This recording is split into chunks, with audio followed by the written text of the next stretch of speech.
And I did say in Kirinyaga on Sunday that SHA, that monster created by William Ruto to rip off the Kenyan nation, we have credible information from experts that it will collapse within 6 months.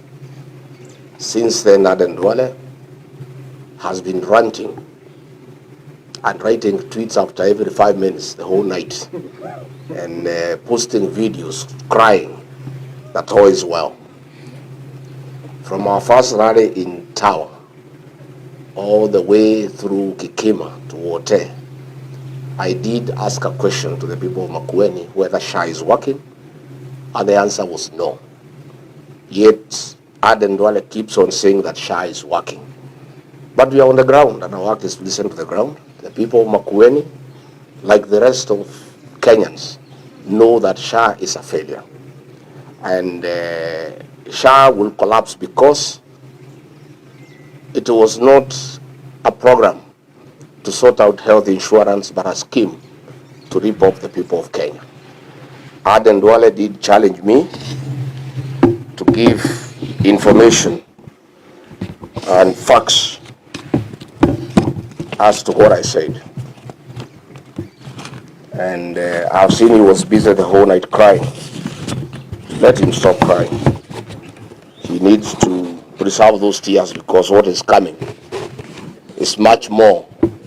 And will continue every day.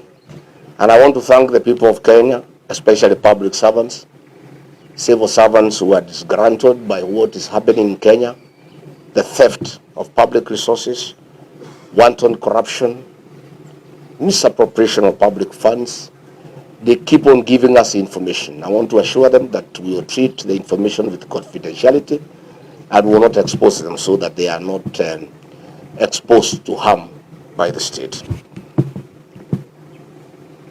Before the launch of SHA, NHIF had proposed that they be provided with 800 million Kenya shillings to create a new system to upgrade the system that they had to make it compliant to the present times. Instead, William Ruto, with a scheme to loot funds from the people of Kenya, scrapped off NHIF and brought SHA. And a system was procured at a cost of 104 billion Kenya shillings. NHIF had indicated that they only needed 800 million Kenya shillings to upgrade the system. A consortium was created, and in this consortium there was Apero Limited with 59.85% shares.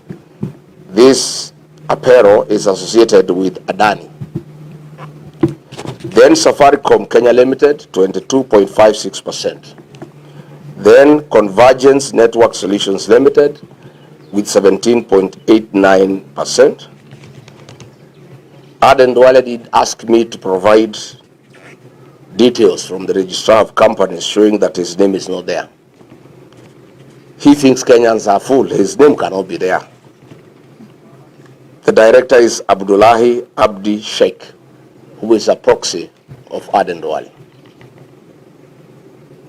Duale, you cannot ask us to produce a CR12 showing your name. We know you. Abdullahi Abdi Sheikh is the same with Aden Bare Duale. They are one and the same. This consortium procured the system from Savannah Informatics at a cost of 1 billion Kenya shillings. The rest of the money, 103 billion, was stolen by Ruto and Duale and company. The whole system costed 1 billion shillings, which is more or less what the defunct NHIF had proposed because they had put it at 800 million.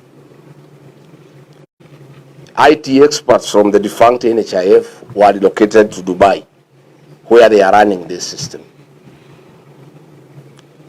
Every second of the month, Convergence Network Solutions Limited received 600 million, and Aden Duale make sure that they are paid promptly without failure, because this is money that they are stealing from the people of Kenya. And it's a shame that hospitals have rendered services to patients across the country have not been paid, and they are owed billions of shillings. But this company owned by Duale is paid on the 2nd of every month. And what is even more interesting, to conceal their intentions, this money is paid through Digital Health Agency, whose executive chairman is Silas Matwa. Silas Matwa is a business partner of William Ruto and runs Amaco Insurance on his behalf. So this theft in SHA is a scheme by William Ruto and Aden Duale. Why is the money paid through Digital Health Agency, whose executive chairman is Silas Matwa? Is to conceal the movement of funds so that it looks like it's government to government. So what we are saying is that SHA was never conceived to be a program to help the people of Kenya. It was a conduit to steal funds from the people of Kenya. Kenyans are being taxed every day, and this money is being stolen by William Ruto, Aden Duale and company through their proxies, Silas Matwa and others.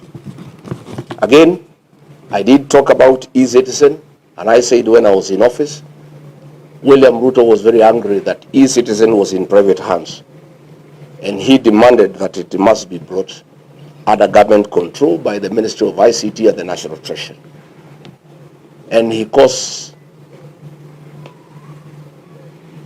a lot of fury and demanded that that should happen. Little did I know this was a scheme to smoke out the owner so that he can negotiate with them. And when they eventually presented themselves, he demanded that they cede 80% of the company to him through a proxy called Linus Kipngetich. Again, Linus Kipngetich, who is now working in State House, holds 190,000 shares in Amaco on behalf of William Ruto. And it is him who withdrew 6.3 billion shillings in cash from Equity, from the e-citizen account. It's a shame that in Kenyatta National Hospital, patients pay for their stay there through e-citizen, but no funds are remitted back to the hospital to help the patients, to buy drugs, to buy reagents, and to buy food. Indeed, patients in Kenyatta National Hospital are not dying because of the disease that brought them to hospital, but they are dying for lack of food. It's a shame. So as we speak, we are excited to be here in Makwiny because the people are resolute that they want to be part and parcel of the forthcoming liberation of the Republic of Kenya.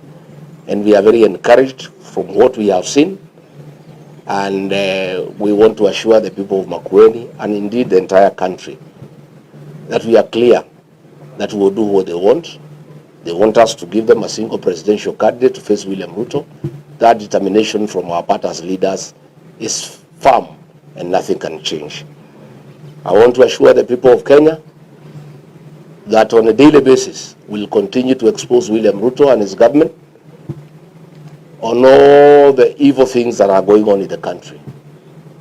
We will not be intimidated by personal attacks and attempts to divert us from what we need to do for the people of Kenya. Finally, let me also join the Honorable Stephen Kalonzo Musyoka in expressing disgust and horror at what happened in the middle of the night at Gekomba. When we were campaigning with William Ruto, I was running it. We made a firm undertaking to the people of Kenya that in the new administration, demolitions and evictions will never happen. And if they have to happen, the people being evicted must first be relocated to their new places of occupation. We also did agree that no demolition and eviction will ever be done at night. I started differing with William Ruto, our second year in office, when he went against what we had agreed and started a systematic program of evicting people from their land and from where they have lived for life. What happened last night is inhuman, it's brutal, it's unacceptable. It is persecution of small traders. And we ask him, William Ruto, we know, we understand your frustration that Kenyans want to send you home to be a one-term president. But why are you at war with the Kenyans? You are at war with the Kenyans. Why do you release policemen and other people with such vicious brutality in the middle of the night to persecute the people of Kenya? The purported arrest of Sakaja was diversionary. It was a red herring. It was meant to divert attention as cruel and inhuman actions were being planned by William Ruto and the police.